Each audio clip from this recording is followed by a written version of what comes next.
नमो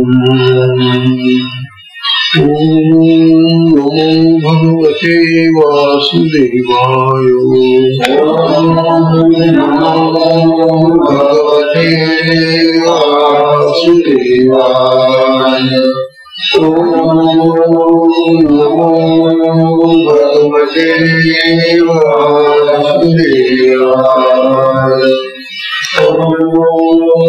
नमो भगवते वासुदेवाय।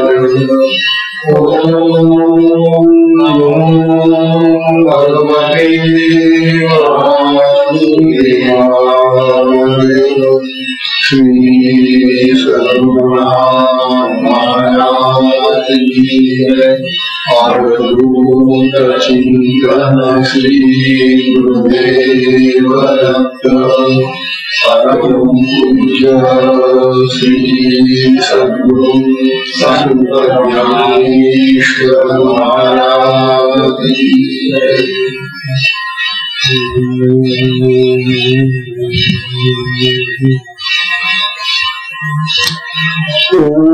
नारायणं पद्मभवं वसिष्ठं शक्तिं च तत्पुत्रपराशरं च व्यासं शुकं गौडपदं महान्तं गोविन्दयोगीन्द्रमथाशिशिष्यम् श्रीशङ्कराचार्यमथास्य पद्मपादं च हस्तामलकं च शिष्यम् तन्त्रोटकं वार्तिककारमण्याम् अस्मद्गुरुं सन्ततमानयति। श्रुतिस्मृतिपुराणानाम् आलयं करुणालयं नमामि भगवत्पादं शङ्करं लोकशङ्करम्। शङ्करं शङ्कराचार्यं केशवं बादरायणम् सूत्रभाष्यकृतौ वन्दे भगवन्तौ पुनः पुनः। नित्यं शुद्धं निराभासं निराकारं निरञ्जनं नित्यबोधं चिदानन्दं गुरुं ब्रह्म नमामि। गुरुं ब्रह्म नमामि। गुरुं ब्रह्म नमामि। ईश्वरो गुरुरात्मेति मूर्तिभेद विभागिनी व्योमवद्व्यक्तदेहाय दक्षिणामूर्तये नमः। दक्षिणामूर्तये नमः। दक्षिणामूर्तये।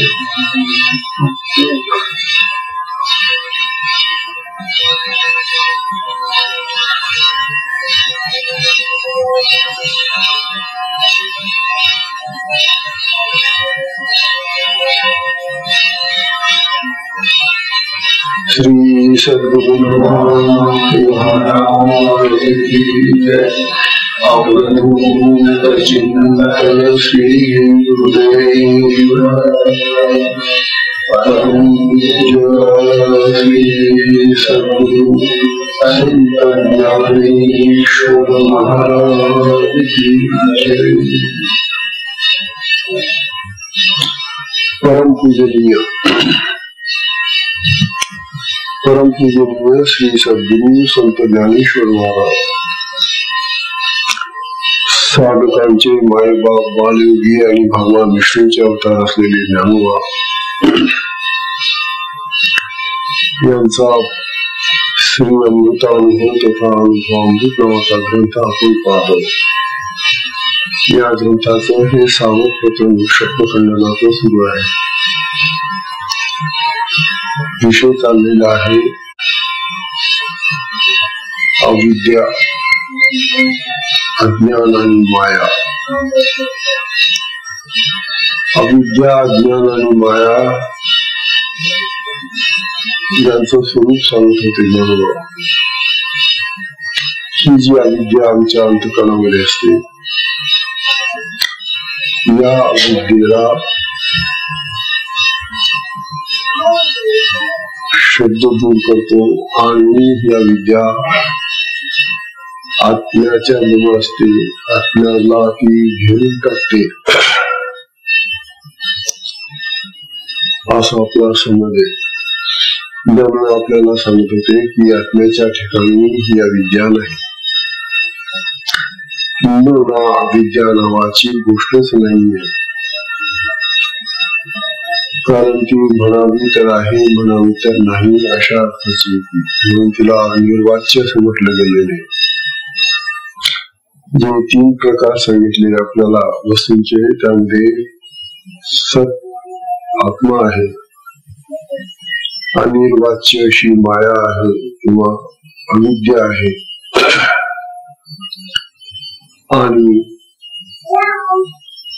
अत्यंत अभाव असणाऱ्या पुष्कळशा अशा गोष्टी, गंध्या, पुत्र, पुष्प वगैरे वगैरे.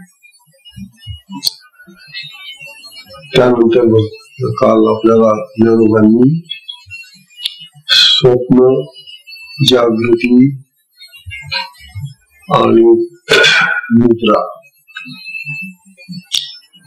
या 3 अवस्थांचं स्वरूप सांगितलं. या 3 अवस्था आपल्याला दररोज येतात जातात. येणाऱ्या जाणाऱ्या ह्या ज्या 3 अवस्था आहेत त्या आम्ही खऱ्या मानतो.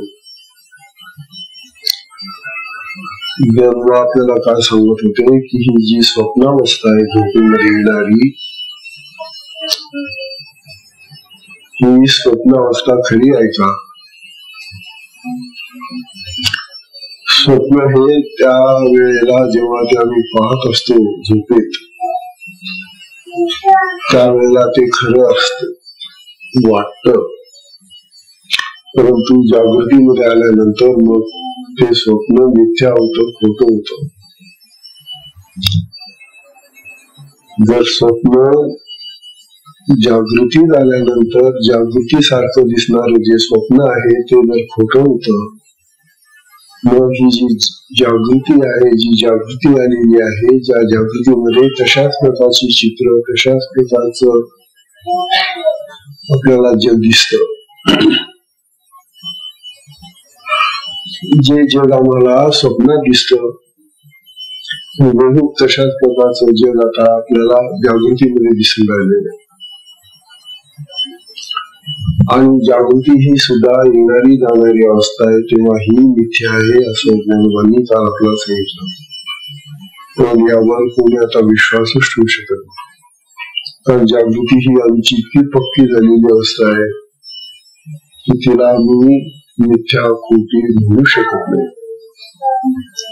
आणि मग तिला मिथ्या म्हटलं नाही की मग जी जागृती आम्हाला जगाचं दर्शन करते ते जग तरी कसं खोटं असणार. तात्पर्य आम्हाला ज्या मिथ्या गोष्टी आहेत त्या सत्य वाटू लागलेल्या आहेत, आणि मिथ्या गोष्टी जेव्हा सत्य वाटतात तेव्हा जी सत्य वस्तू आहे ती मग मिथ्या होऊन जाते. म्हणून आत्मा, ब्रह्म, परब्रह्म ह्या ज्या गोष्टी आहेत त्या आम्हाला मिथ्या वाटतात. अगदी उलटा व्यवहार आहे हा सगळा, परमार्थाचा उलटा व्यवहार. आज ज्ञानोबा आपल्याला आणखी एक अवस्था सांगतात आपली. ही जी आपली आणखी एक अवस्था आहे ती आपण केव्हा केव्हा अनुभवतो. तिच्यावरची वेगळी आहे बघा. दृष्टांताने ज्ञानोबा सांगून राहिले. 33वी ओळ येते. या 33व्या ओळीमध्ये ज्ञानोबा सांगताय, मनोरथाचे परियळ, मनोरथाचे परियळ आरोगित तू का लक्ष वेळ, आरोगी जतू का लक्ष वेळ, परी उपवासाचा वेगळ अनुवाथी, परी उपवासाचा वेगळ अनुवाथी. या ओळीमध्ये ज्ञानोबा आपल्याला असं सांगताय, अरे आपण पुष्कळ वेळेला मनोरथ करतो. मनोरथ माहितीये का आपल्याला?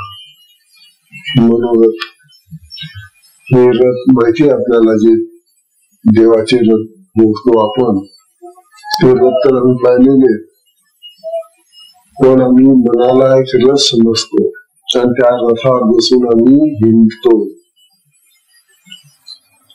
मनोरथ म्हणजे मनाचे मांडे खाणं, मनाने कल्पना करणं, मनाने चिंतन करत राहणं.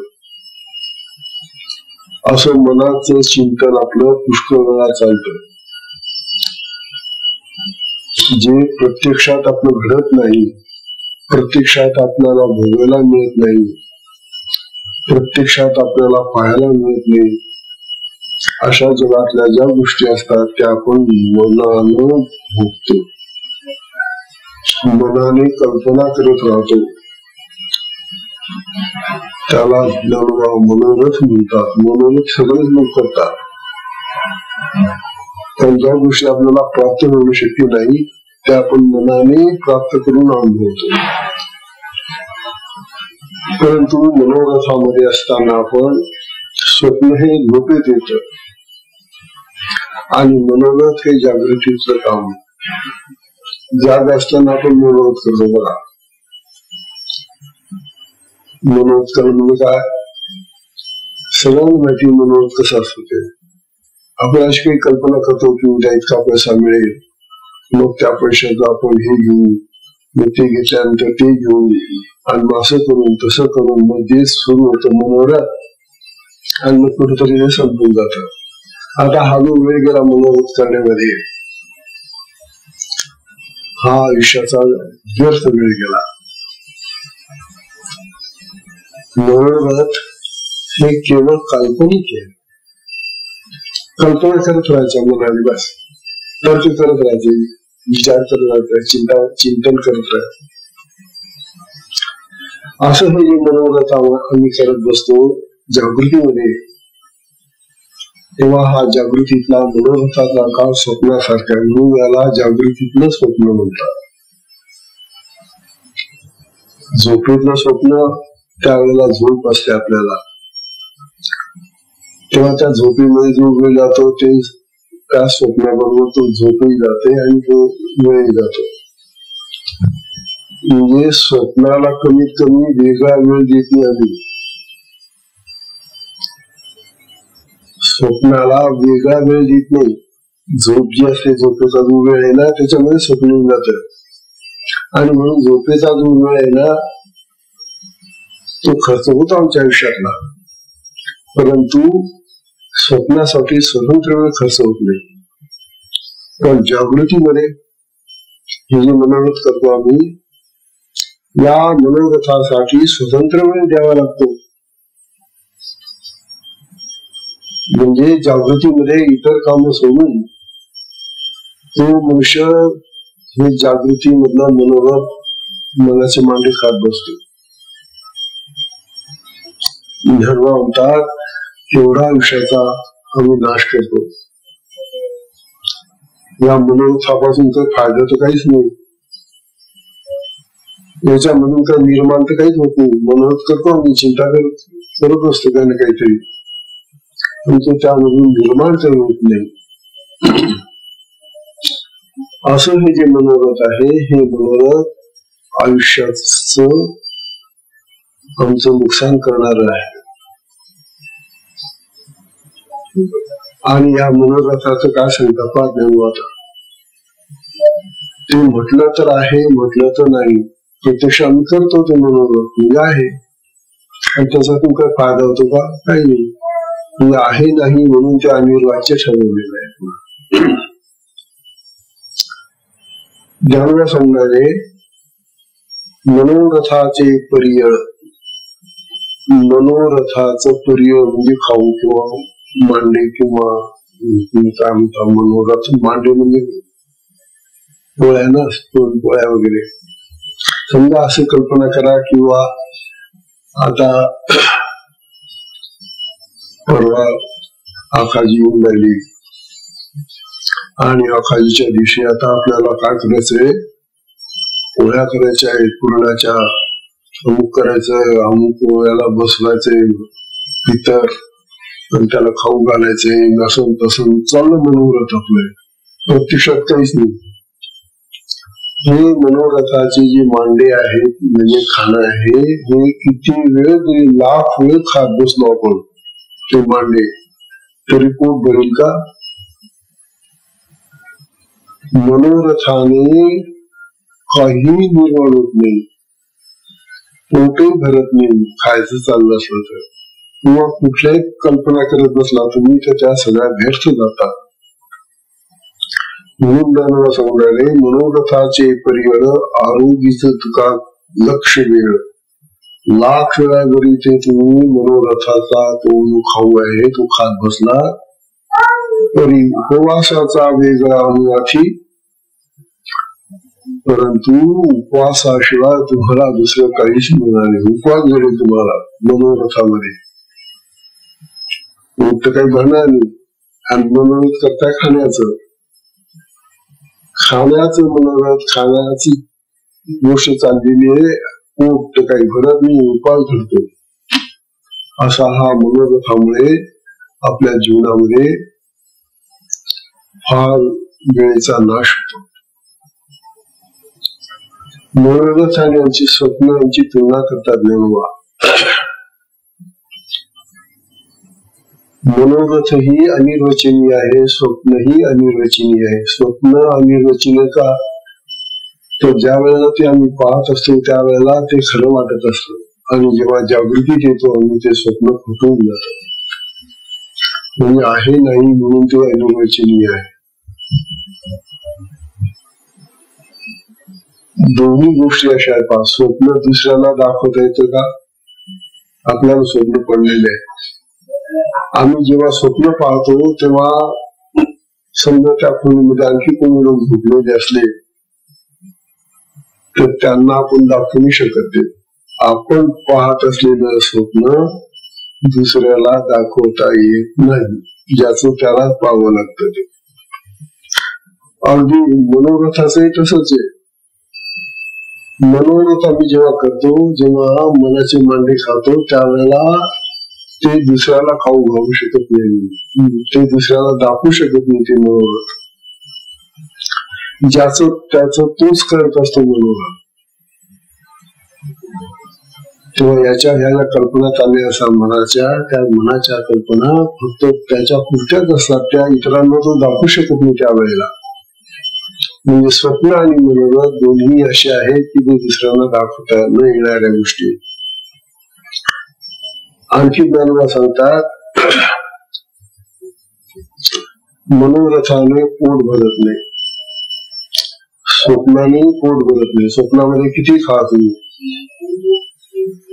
त्यावेळेला पोट भरल्यासारखं वाटेल कदाचित स्वप्नामध्ये असताना, परंतु जागा झाल्यानंतर पोट खालीच्या खालीच राहतं, कारण ते जे खाणं असतं ते मिथ्या असतं.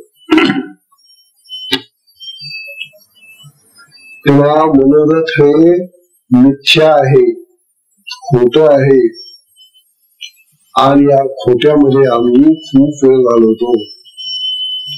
आता ज्ञानोबा आपल्याला सांगून राहिले की हे जसं मनोरथ करत असतो आपण जागृतीमध्ये, परंतु जागृतीमध्ये इतर ज्या गोष्टी करतो तेही मनोरथासारख्याच आहे. अर्थात त्या जागृतीतल्या गोष्टी आता आम्ही ज्या करतो आहोत त्या आम्ही खऱ्या समजून राहिलो, परंतु त्या खऱ्या का नाही, कारण ती जागृती खरी नाहीये. जागृती ही येणारी जाणारी अवस्था आहे. म्हणून ज्ञानोबा आपल्याला ही जागृती सुद्धा मिथ्या समजा.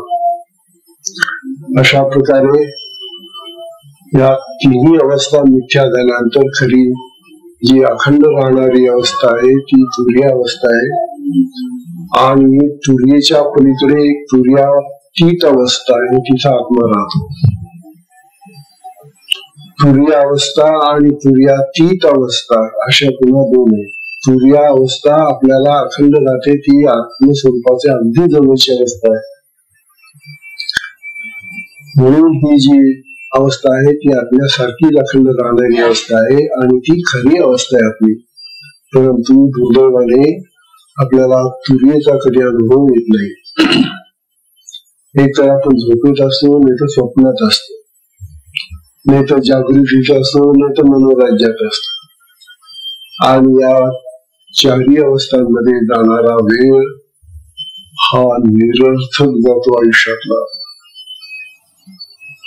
तुम्ही हिशेब करून पहा आपल्या आयुष्याचा. आपल्या आयुष्यात इतकं गेलं निघून. या आयुष्यामध्ये जवळजवळ निम्मा वेळ झोपेत जातो. थोडंफार कमी अधिक होत असेल, पण जवळजवळ निम्म आयुष्य आपलं झोपेत निघून जात. झालं. त्यानंतर जागृती येते. या जागृतीमध्ये सुद्धा मनोराज्य, मनाचं चिंतन जे चाललेलं असतं त्याच्यामध्ये काही आयुष्य निघून जातं फुकट. आणि त्यानंतर मग जागृतीतली ही जी कर्म आम्ही करतो, संसाराची जी कामं करतो, संसारामध्ये जे अडकतो, त्यामध्ये काम, क्रोध, लोभ, मोह, मद, मत्सर, द्वेष, निंदा, अनेक विकार आणि अनेक संस्कार आम्ही त्या कर्माने जमवतो. अशा प्रकारे आमची अंतःकरणाची शुद्धी तर काय होत नाही जागृतीमध्ये, परंतु आम्ही अंतःकरणामध्ये मलिन होत जातो. आणि ही मलिनता जी आहे ती आम्हाला अविद्येच्या रूपाने सदैव छळते. ही जी अविद्या आहे, जे अज्ञान आम्हाला तयार होतं, हे अज्ञान आम्हीच आमच्या कर्मांनी, आमच्या संस्कारांनी घडवतो. आमच्या चित्तामध्ये दुसरा कोणी अज्ञान उतरत नाही, कोणी अविद्या देत नाही. ही अविद्या आमच्या गुणांनी, सत्व, रज आणि तम हे जे 3 गुण आहेत, त्या गुणांनी आम्ही तयार करतो. आणि त्याप्रमाणे आमचे व्यवहार होतात, कर्मांचे संस्कार होतात. त्यामुळे आणि ही अविद्या अशी आमच्या अंतःकरणामध्ये तयार होत जाते. ज्ञानोबा सांगू राहिले, ही अविद्या घालवण्यासाठी काय कराल तुम्ही आता? अविद्या घालवण्यासाठी आपल्याला हा जो प्रवृत्तीचा मार्ग आहे, कारण प्रवृत्तीचा मार्ग हा या गोष्टीने बनलेला आहे. आपला बराचसा जीवनातला जागृतीतला वेळ प्रवृत्तीत जातो. मला शिकून पाहता आपण झोपून उठलो, झोपून उठल्यापासून आपण किती वेळ संसाराच्या गोष्टीमध्ये घालवला. आपला बराचसा वेळ आपला त्या संसाराच्या कामांमध्ये निघून जातो. उठल्याबरोबर आता काय व्हा, चला तोंड धुवा, दात घासा, चहा घ्या, भांडे घासा, काय काय करायचं असं ठरवा, आणा, जा, बाजारात चालू सुरू. आणि केव्हा तुम्ही देवाचं आणि त्या आत्म्याचं स्मरण करणार? तात्पर्य आम्हाला त्या भगवंताचं स्मरण करायला मिळत नाही. सगळा वेळ आमचा त्या कर्मांमध्ये आणि त्या कार्यामध्ये, संसारामध्ये निघून जातो. आणि पुन्हा झोप येते मग पुढे. तेव्हा झोप, संसार, मनोरथ या सगळ्या गोष्टींनी आमचं आयुष्य पार खाऊन टाकलं.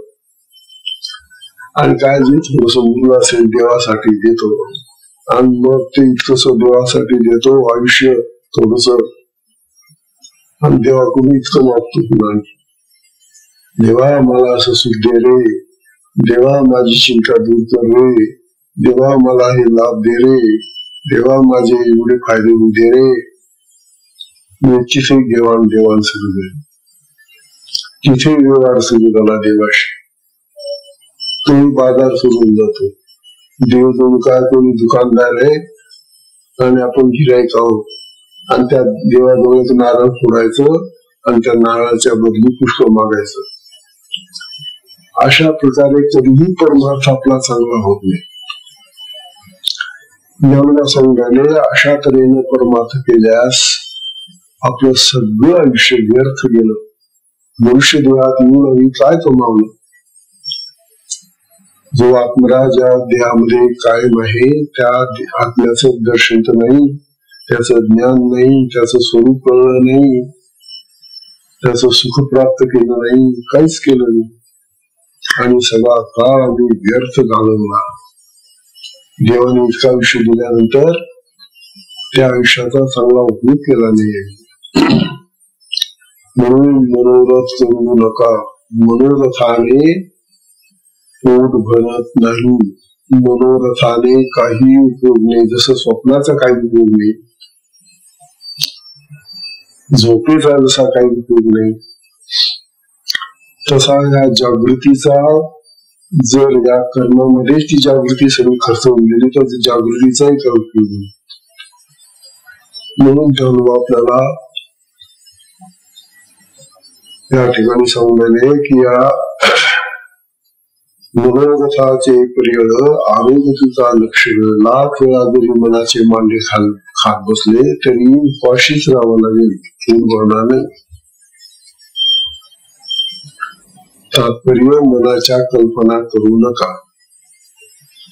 मनाच्या कल्पना करण्याने आपलं आयुष्य आणखी खर्च होऊन जाईल. त्यानंतर ज्ञानोबा आणखी पुढे तिसरा दृष्टांत देत आहे. हे मनोरथ जसं व्यर्थ आहे, मनोरथ होऊन काही निर्माण तर काही झालं नाही. फक्त आमच्या मनाची न कुठेतरी जाळली जाते, कुठेतरी आम्ही बस गुंगलेलो असतो. ज्ञानोबात आपल्याला मनोरथाप्रमाणे आणखी एक कल्पित वस्तू आहे, म्हणजे मृगजळ.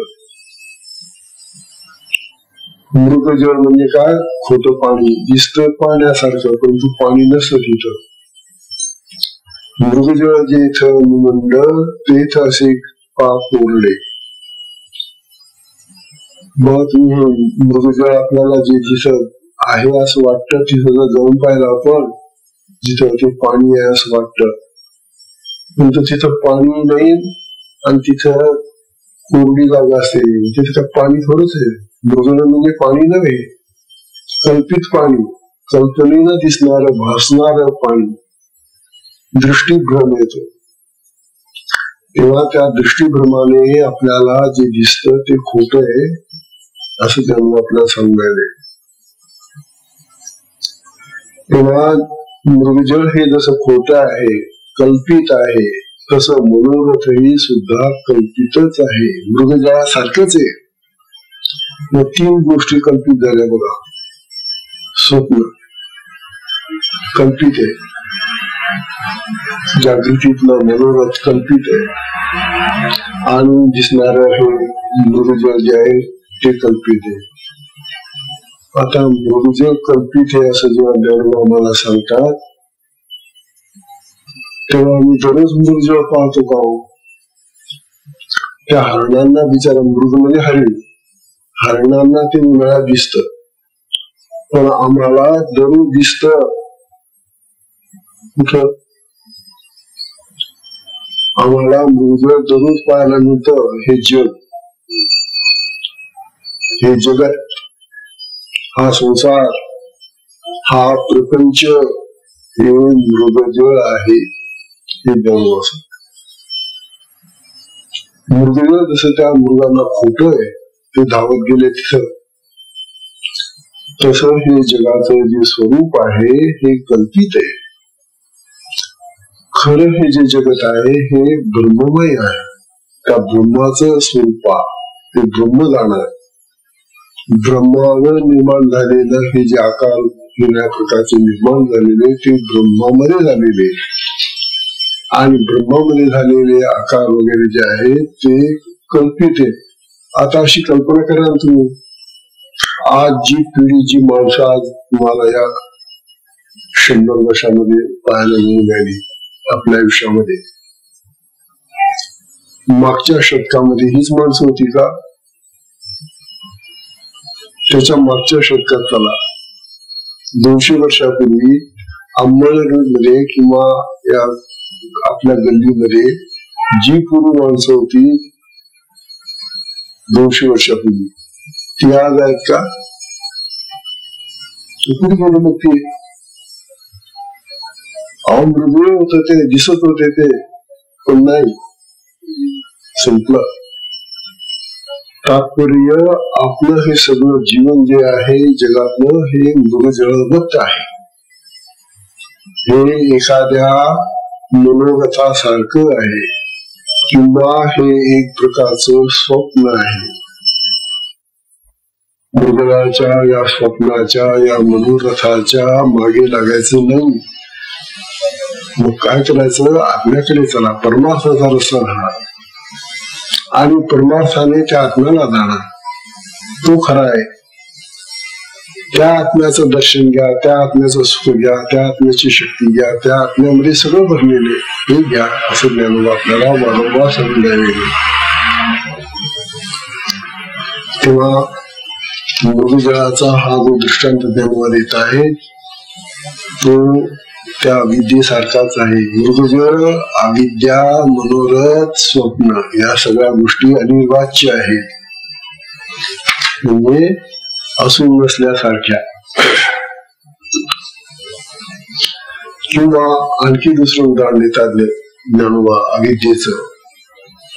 ते म्हणतात हे दिसे तैसे असे तरी चित्री चेनी पाऊसे उल्लावत का माणूसे आगरा तळी. काय म्हणतात ज्ञानोबा, 35वी ओवी आहे. या 35व्या ओवीमध्ये ज्ञानोबा सांगतायत हे विद्या अविद्या यांच्यामुळे निर्माण झालेला हा गोंधळ हा असतो नसतो. हे दिसत मला तैसे असे, वास्तविक आम्हाला जसं दिसतं तसं असतं का हा प्रश्न आहे. जग खरं आहे का मग दिसतं आम्हाला, आणि जग जसं दिसतं तसं आहे का हा विचार करा. प्रश्न असा आहे की जे जसं दिसतं तसं असत नसतं. मृगजळ दिसतं तसं पाणी आहे का तिथं नाही. तसं हे जगत जसं दिसतं तसं नाही. या जगाचं हे जे स्वरूप आहे ते मूळ ब्रह्मस्वरूप आहे, ब्रह्माचं स्वरूप आहे. म्हणून तो आत्मा, तो ब्रह्म जाणा. त्याला जाणल्यानंतर मग तुम्हाला कळेल की हे जगत मृगवत आहे, मृगजळासारखं आहे. आत्म्याची स्थिती प्राप्त झाल्याशिवाय हे जे खरं खरं आम्ही मानून चाललेलं आहे ते कल्पित होत नाही. आत्मा आम्हाला जेव्हा प्राप्त होतो त्याच वेळेला खरं खरं ज्ञान आम्हाला प्राप्त होतं आणि त्या ज्ञानाने मग अखंड ते ज्ञान असल्यामुळे हे कल्पित ज्ञान आणि अज्ञान नाहीसं होऊन जात आमचं.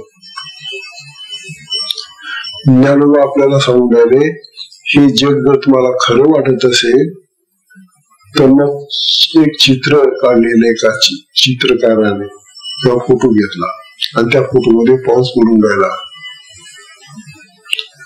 आता चित्रामध्ये असं दाखवलंय की खूप पाऊस पडून राहिला. त्या चित्रामध्ये असं दाखवलंय की लोक छत्र्या घेऊन काही लोक भिजून चाललेले आणि आपण ते चित्र पाहतो.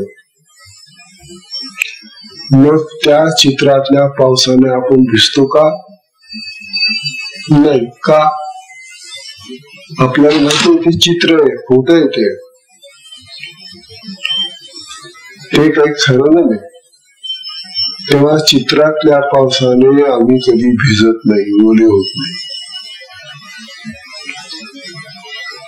तरी चित्राचे पाऊसे उल्हाव तुका माणूसे आगरा तळी.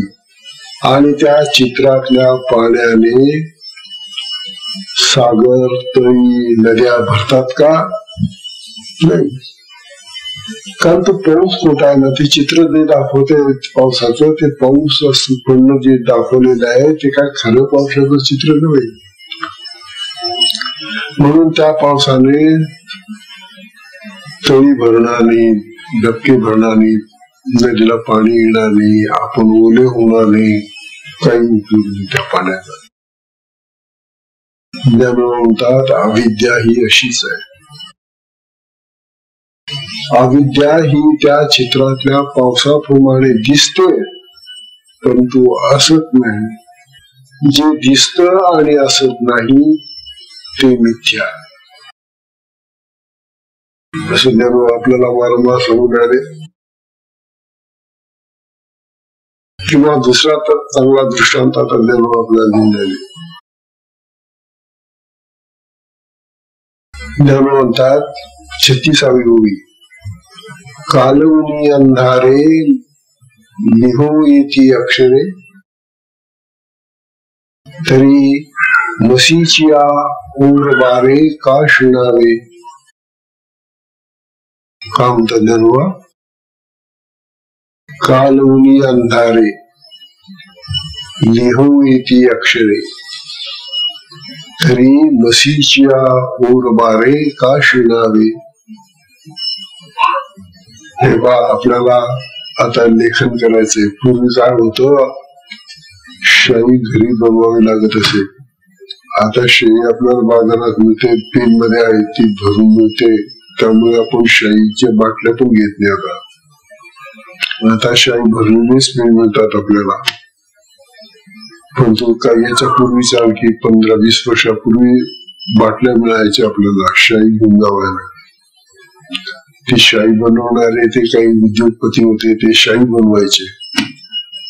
त्याच्या पूर्वी जेव्हा हे असे बनवणारे नव्हते, त्याच्या पूर्वी लोक घरी शाई बनवायचे पोथ्या लिहिण्यासाठी. ती कशी बनवत होते माहिती का? पूर्वी घरी शाई बनवायची झाली, आता आपल्याला शाई पाहिजे बुवा, लिहायचं काम आहे, तर ज्वारी जाळायची, भाजायची. तिची राख चांगली काळी कुट्ट भाजायची ती, आणि मग ती बारीक करायची, कुठून बारीक करायची. आणि मग तिच्यामध्ये काजळ घालवायचं. काजळ, दिव्याचं काजळ असतं ना, आता दिवा पेटवलेला आहे त्याला वर काजळी येते ना, तर ती काजळी खरडून त्या ह्याच्यामध्ये कालवायची. आणि मग त्याच्यामध्ये थोडं पाणी ओतून त्याची शाई व्हायची. काजळयुक्त शाई त्याला म्हणायची. कज्जल म्हणजे काजळ. पूर्वी अशा प्रकारची शाई होती, आणि अशा प्रकारच्या त्या शाईने आपल्या पोथ्या लिहिल्या जात होत्या, पुस्तकं लिहिली जात होती. ज्ञानोबा म्हणतात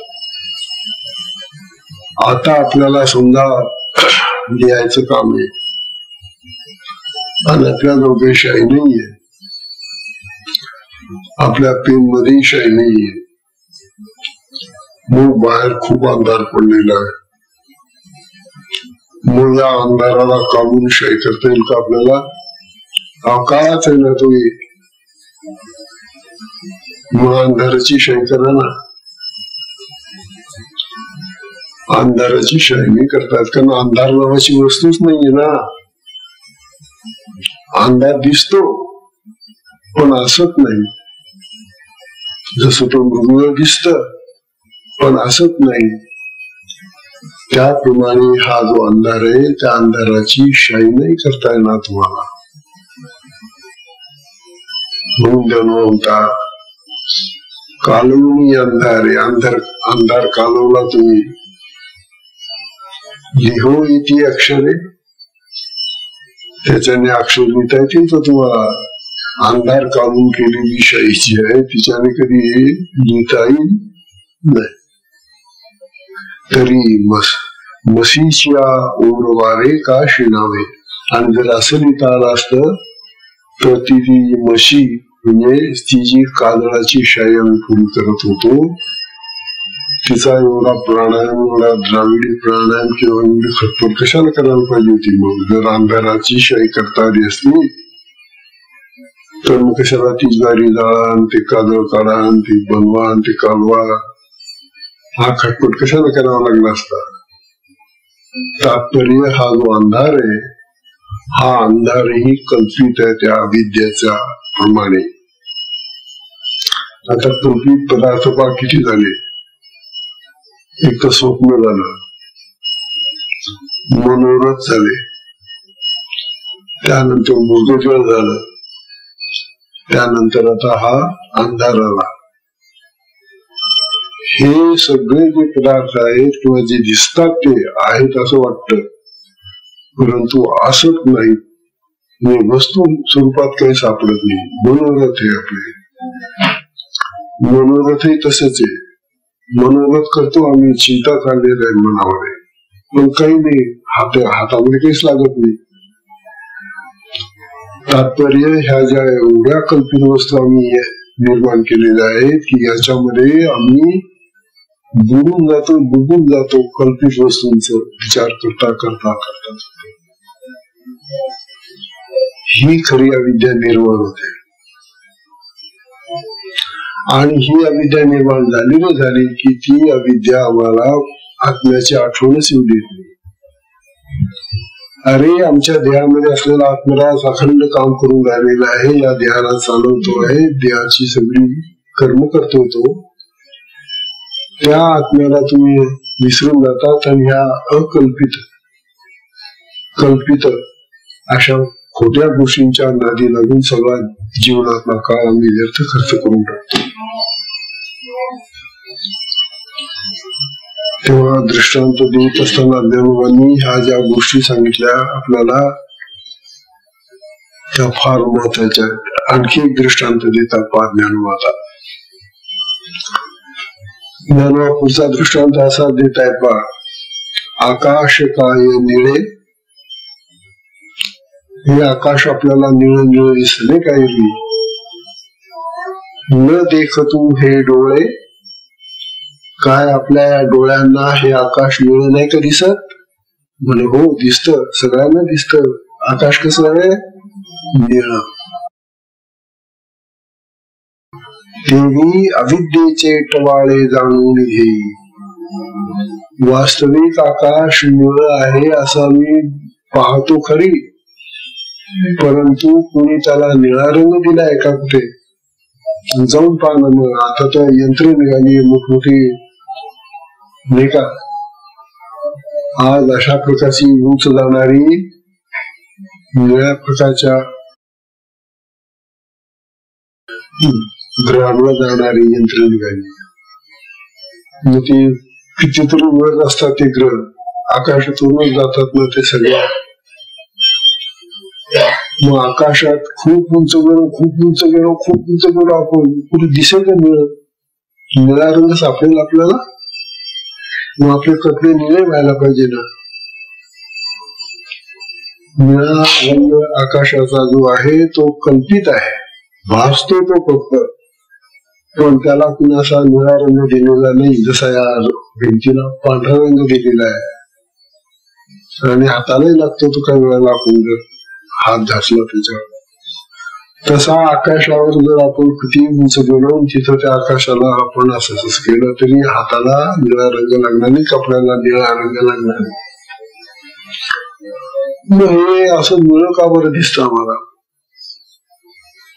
ज्ञानोबा म्हणतात हा दृष्टीभ्रम आहे. अनेक वायूंचं मिश्रण आकाशामध्ये,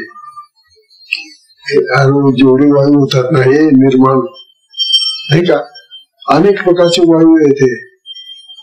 या सगळ्या वायूंची निर्मिती जेव्हा होतात, निर्माण होतात आणि ते वर जातात. वर काय पोकळ आहे सगळं, त्या पोकळीमध्ये सगळे ते एकत्र होतात आणि त्याचा एक विशिष्ट परिणाम म्हणून निळा रंग आम्हाला दिसतो. पण आपल्याला इंद्रधनुष्याचं सांगितलं ज्ञानोबांनी. आता इंद्रधनुष्याचे हे सप्तरंग जे आहे, 7 रंग, ते खरोखरच तिथे 7 रंग असतात का?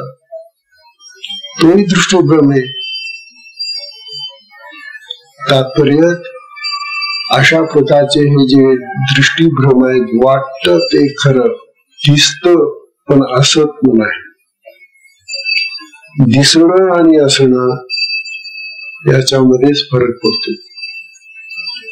आणि म्हणून जे दिसतं तसं नसतं आणि जे खरोखर आत्मतत्व जे दिसत नाही ते आहे. असणार दिसत नाही आणि दिसणार असत नाही. का विचित्र काळ परिस्थिती झाली आपली बघा. असणारं दिसत नाही. आत्मतत्व दिसत का? आहे ना, पण दिसत नाही ना. मग आम्ही म्हणतो नाहीच आहे, जाऊ द्या काही.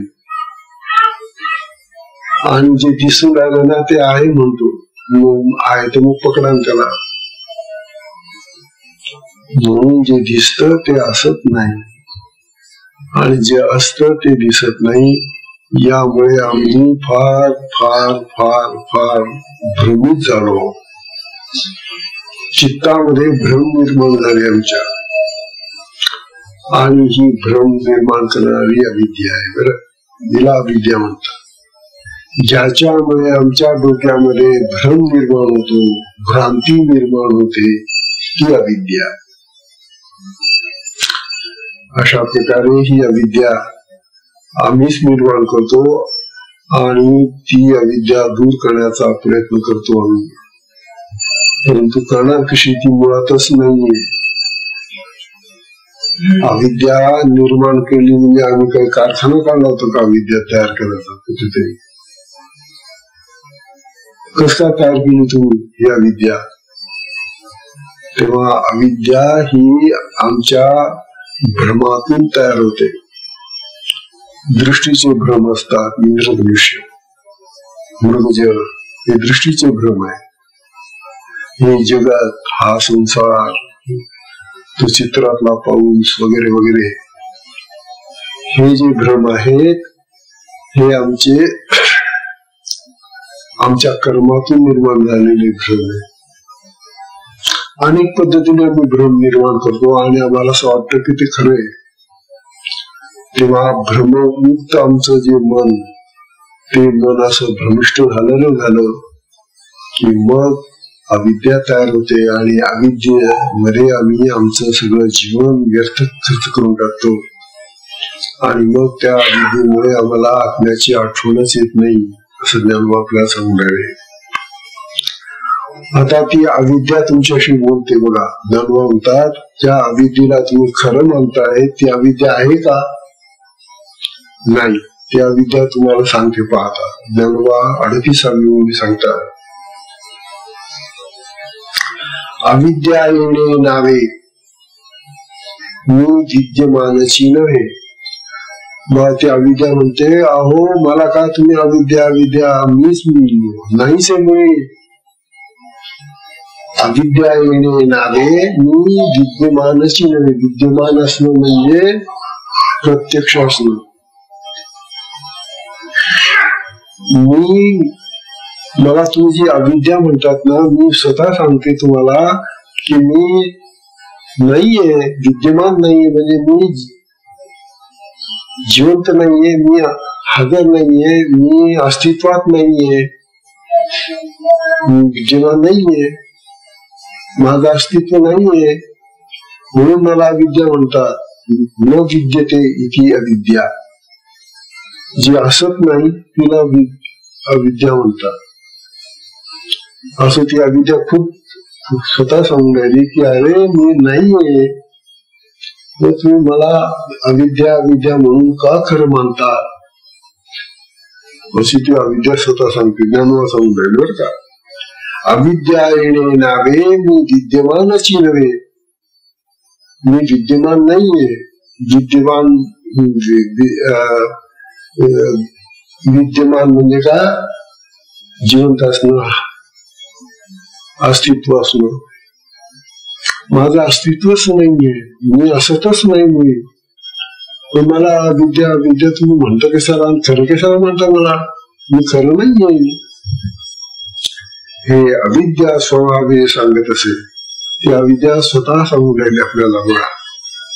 तरी आम्ही तिच्यावर विश्वास ठेवत नाही. आता काय करणार? तेव्हा ह्या अविद्येचं जे कार्य आहे ते फार भयानक आहे. आणि या अविद्येच्या कार्यामुळेच आम्ही भ्रमित होऊन आणखी भटकतो. बस भ्रमत राहतो. तेव्हा ही चूक दुरुस्त करा. आता अविद्या नावाची कुठलीही वस्तू नाही. अविद्या मुळात नाही, अस्तित्वातच ती नाही, विद्यमानच ती नाही. म्हणून तुम्ही अविद्येच्या नावाने ओरडू नका की अविद्येमुळे आम्हाला असं झालं, अविद्येमुळे आम्ही फसलो, अविद्येमुळे आम्हाला आत्मा कळला नाही, अविद्येमुळे. तिचं कारण सांगू नका. तुम्हाला आत्म्याकडे जर जायचं असेल तर रस्ता जो धरायला सांगता तो धरा ना, परमार्थाचा रस्ता धरा. आपण तर प्रवृत्तीचा रस्ता धरलेला आहे, संसाराचा रस्ता धरलेला आहे आणि म्हणतो आम्हाला आत्मा पाहिजे, आत्म्या देव पाहिजे, आम्हाला देवाकडे जायचंय. कसं जाणार तुम्ही? चुकीच्या रस्त्याने योग्य ठिकाणी कसं जाता येईल? तेव्हा योग्य रस्ता धरा. योग्य रस्ता परमार्थाचा. तो परमार्थ म्हणजे श्रेष्ठ जो अर्थ आहे, आत्मा, ब्रह्म, परब्रह्म, त्याचा रस्ता धरा. निवृत्ती व्हा. प्रवृत्तीच्या ऐवजी निवृत्तीचा मार्ग स्वीकारा आणि निवृत्तीच्या मार्गाने चालू लागला तुम्ही परमार्थाकडे जाल आणि मग तुम्हाला त्या आत्म्याचं दर्शन होईल, असं ज्ञानोबा आपल्याला सांगून राहिले. अशी ही अविद्या आपल्याला प्रत्यक्ष सांगून राहिली असताना सुद्धा आणि हे अनिर्वाच्यपण ते तुझेही देवांगण आपल्या भावी आपण साधित असे. तेव्हा या विद्येने मी अनिर्वाच्य आहे असं स्वतः शपथ घेऊन तुम्हाला सांगितलंय की अरे मी नाहीये जिवंत. अविद्या नावाची कुठली गोष्ट अशी नाही अस्तित्वात. तेव्हा माझ्या नावाने तुम्ही खड्या फुगू नका, माझ्या नावाने ओढ करू नका, माझ्या नावाने तुम्ही असं म्हणू नका की काय करू, मी अविद्येत आहे, मला अज्ञान आहे, मला माया लटकली आहे, मी मायापासून सापडलो आहे म्हणून मला देव सापडत नाही, असं म्हणू नका. तेव्हा ज्ञानोबा आपल्याला समजायले की हा जो भ्रम आहे हा काढा चित्तात नाही. तेव्हा या मायेने, या विद्येने आपला अभाव प्रगट केलेला, अभाव म्हणजे ती अस्तित्वातच नाहीये. अस्तित्वात नसलेल्या वस्तूला तुम्ही अस्तित्वात आणता आणि तिला नाव देऊन ती खरी आहे म्हणून सिद्ध करता. वारे वा माणसं, हे का तुमचं ज्ञान आहे? जे खरं नाहीये ते खरं करतात. अरे संसार खोटा आहे, कल्पित आहे, हा त्याला खरं म्हणतात. जे कल्पित आहे, जे नश्वर आहे, जे नाशवान आहे ते खरं कसं काय समजतो तुम्ही? आणि म्हणून हा देव सुद्धा कल्पित आहे.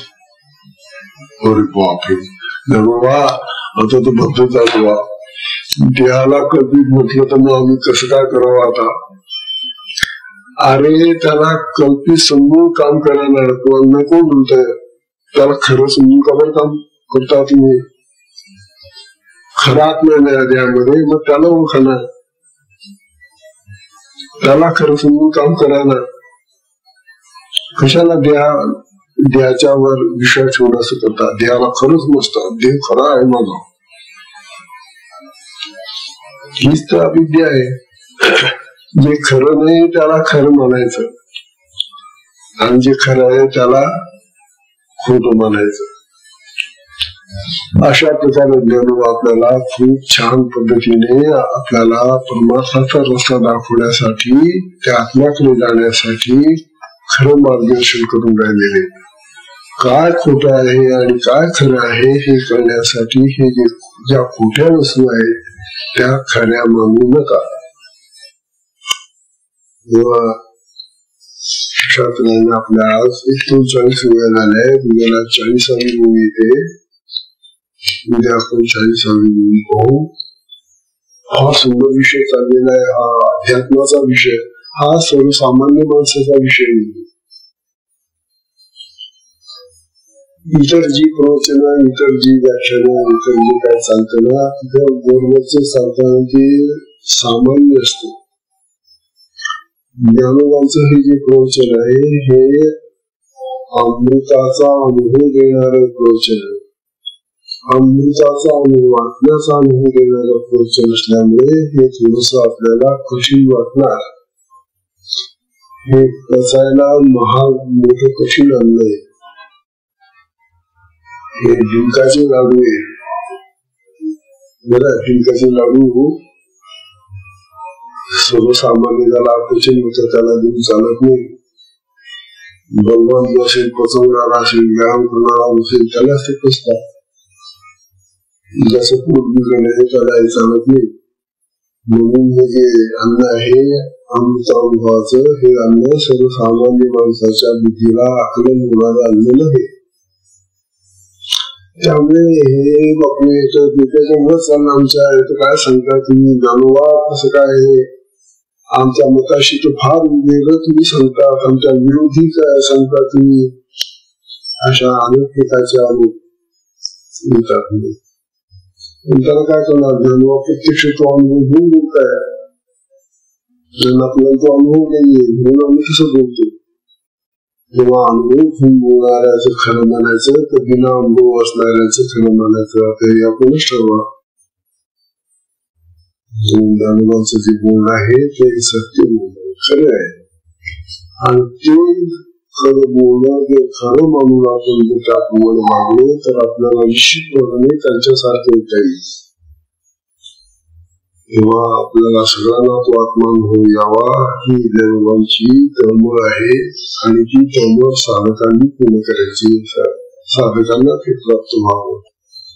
तेव्हा ज्ञानोबाच्या या प्रवचनातूनच आपल्याला ते प्राप्त होईल, मार्गदर्शन मिळेल अशी आशा बाळगूया. आजच्या सत्संगाची वेळ संपली म्हणून सत्संगाला विश्राम देऊया. हरिओम तत्सत.